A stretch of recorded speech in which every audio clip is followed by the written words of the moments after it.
Hi friends, எல்லோரும் எப்படி இருக்கீங்க? நல்லா இருக்கீங்களா? நாங்களும் ரொம்ப நல்லா இருக்கோங்க. இன்றைக்கி நம்ம பார்க்கக்கூடியது ஒரு சண்டே விலாக் தான் பார்க்க போகிறோம். சண்டே சமையல்.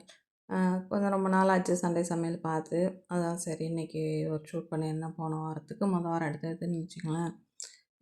இப்போ வந்து மீன் குழம்புக்கு தான் ரெடி பண்ணியிருக்கேன். எப்போவுமே மீன் குழம்பு வந்து புளியெல்லாம் கரைச்சிட்டு மிளகாத்தூள்லாம் சேர்த்துட்டு, அதாவது குழம்பு கூட்டிட்டு சேர்க்குறது அப்படின்னு சொல்லுவாங்க எங்கள் ஊர் பக்கங்களில். பட் வந்து அந்த மாதிரி குழம்பு கூட்டாமல் புளியை மட்டும் கரைச்சி சேர்த்துட்டு அதோட வந்து நம்ம மற்ற பொருள், அதாவது மிளகாத்தூள், மல்லித்தூள்லாம் தனித்தனியாக சேர்த்து ஆட் பண்ணிக்கிட்டு இருந்தேன். போட்டு இதை வந்து கொதிக்க வச்சுட்டு, அதுக்கப்புறம் வந்து இன்றைக்கி மீன் குழம்புக்கு மாங்காய் போட்டு வைக்கலாம் அப்படின்னு சொல்லி தான் மாங்காய் அரியலாம்னு சொல்லி எடுத்து வச்சுருந்தேன். என்னடா பாதி மாங்காய் தான் இருக்குதுன்னு பார்க்காதீங்க.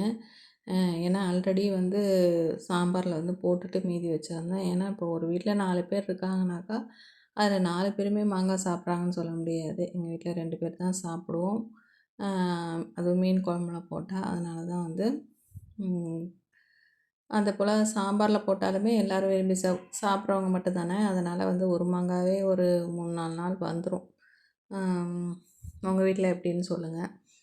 அப்படியே இந்த மாங்காய் அரியும் போது பார்த்தீங்கன்னாக்கா, எப்படியும் நமக்கு ஒரு டெம்ப்ட் ஆகுங்க. ஏதாவது கொஞ்சமாக அது சாப்பிட்டு பார்க்கணுன்னு அந்த மாதிரி தான் சின்ன பீஸாக ஒன்று கட் பண்ணிட்டேன்.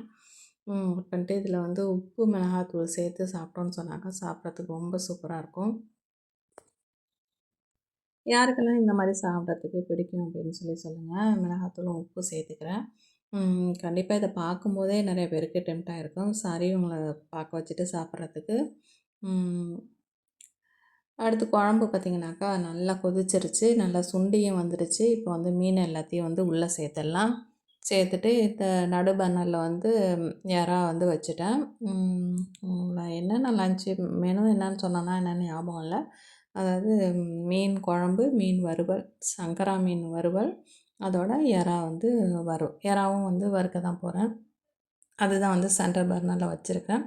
ஆனால் இந்த சென்ட்ரல் பர்னர் வந்து கொஞ்சம் காஃபி, டீ அந்த மாதிரி ஏதாவது சூடு பண்ணுறதுக்கு தான் யூஸ் பண்ணலாம். பட் இந்த மாதிரி ஏதாவது ஒரு 2, 3 ஐட்டம் பண்ணும்போது நடுவில் வச்சுருவேன். ஆல்ரெடி அது பெரிய பர்னரில் வச்சு கொஞ்சம் கொதிச்சிருச்சு. கொஞ்சம் வந்து சுண்டுனா போதும் அந்த இறால. அதனால தான் வச்சுருக்கேன். இப்போ பார்த்திங்கன்னா தெரியும். லாங்லேருந்து பார்த்தா அந்த நடு பர்னர் எரியிற மாதிரியே தெரியாது. பட் வந்து அது எரிஞ்சிக்கிட்டு தாங்க இருக்குது. பாருங்கள், இறா வந்து கொதிச்சிட்ருக்கு. இப்போ வந்து குழம்பு ரெடி ஆகிடுச்சு. அதோட வந்து இறாவை வந்து வேறு ஒரு பாத்திரத்தில் வந்து ட்ரான்ஸ்ஃபர் பண்ணி வச்சிடலாம். இந்த பக்கம் வந்து மீன் வறுவலும் வந்து ரெடி பண்ணியாச்சு. ஆல்மோஸ்ட் வந்து எல்லாமே வந்து முடிஞ்சிடுச்சு. நான் சாதம் மட்டும்தான் பாக்கி. சாதமும் வச்சுட்டாக்கா சமையல் முடிஞ்சிடும். இன்றைக்கி வந்து சமையல் முடிச்சுட்டு சாப்பிட்டுட்டு இன்றைக்கி ஒரு இடத்துக்கு போகலாம் அப்படின்னு சொல்லி தான் பிளானு. வாங்க, எந்த இடம்னா அதுவும் வந்து உங்களோட ஷேர் பண்ணியிருக்கேன், பார்க்கலாம். இப்போ வந்து சமையல் வந்து முடிஞ்சிருச்சு. சாதம் வச்சுட்டேன். ஒரு வழியாக வந்து சாப்பிட்டு முடிச்சாச்சுங்க. சாப்பிட்டு முடிச்சுட்டு நம்ம வந்திருக்கக்கூடிய இடம் தான் பார்த்திங்கனாக்கா, இங்கே வந்து ஒரு எக்ஸ்போ மாதிரி போட்டிருந்தாங்க. அங்கே தான் வந்திருக்கோம். அங்கே வந்து நிறைய ஐட்டம் ஃபர்னிச்சர்ஸ், அதோட வந்து 90s கிட்ஸ் வந்து மிட்டாய்ங்க, அப்புறம் நிறையா எக்ஸ்போவில் என்னென்ன இருக்குமோ எல்லா விஷயங்களும் இருந்துச்சு. வந்து சும்மா ஒரு பார்த்துட்டு வரலாம் அப்படின்னு சொல்லி தான் போயிருந்தோம். இந்த 90s மிட்டாய் பாருங்களேன். இங்கே பாருங்கள், நல்லா பார்க்குறதுக்கு ரொம்ப அட்ராக்டிவாக இருந்ததுங்க. எல்லா மிட்டாயும் நமக்கு ரொம்ப அப்படியே பழைய ஞாபகங்களை ஞாபகப்படுத்துகிற மாதிரி இருந்தது. பட் இருந்தாலும் நம்பி நானுமே 5 பேக்கெட் வந்து மிட்டாய் வாங்கிட்டு வந்திருந்தேன். ஆனால் அந்தளவுக்கு டேஸ்ட் வந்து எல்லாமே எக்ஸாக்டாக இருந்ததுன்னு சொல்ல முடியாது. ஒரு சில மிட்டாய் மட்டும்தான் நல்லா இருந்தது.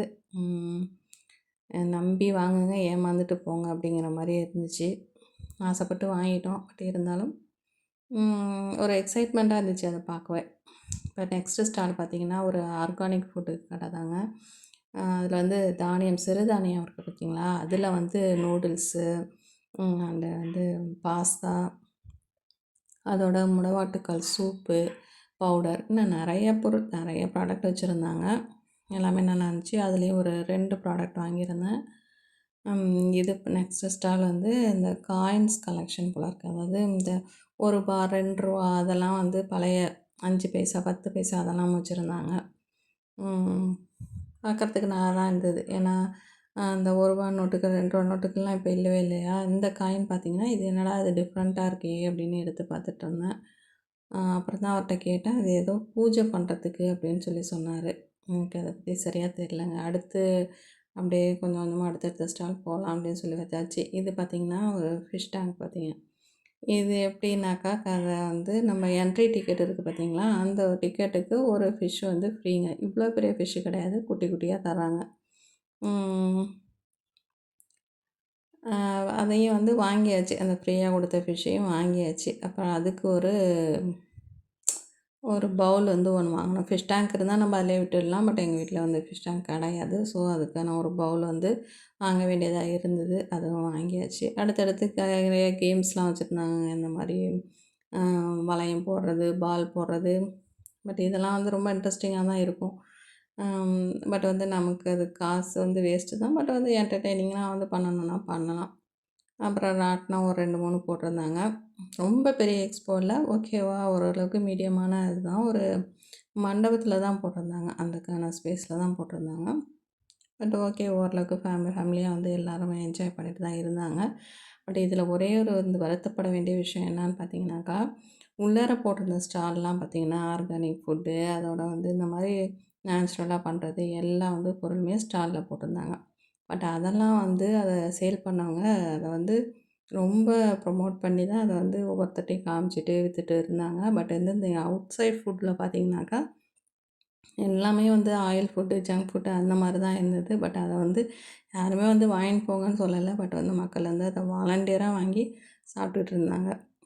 அது ஒரு விஷயம் தான் மனசுக்கு கொஞ்சம் நெருடலா இருந்தது. நம்மளுமே தான் சாப்பிட்டோம். தப்பு சொல்ல முடியாது. எல்லாரையும் தப்பு சொல்ல முடியாது. ஸோ வந்து ஒரு வழியா முடிச்சுட்டு வந்து வீட்ல வந்து அந்த ஃப்ரீயா குடுத்தாங்க பார்த்தியா ஃபிஷ்ஷு, அத வந்து பாட்டில்ல வந்து போட்டாச்சு. ம்.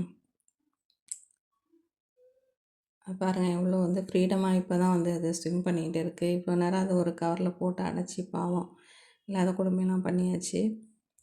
வேறு வழி இல்லைங்க. அப்படி தானே அவங்க குடுத்தாங்க. அப்படி தான் எடுத்துகிட்டு வர முடியும் நம்மளும்.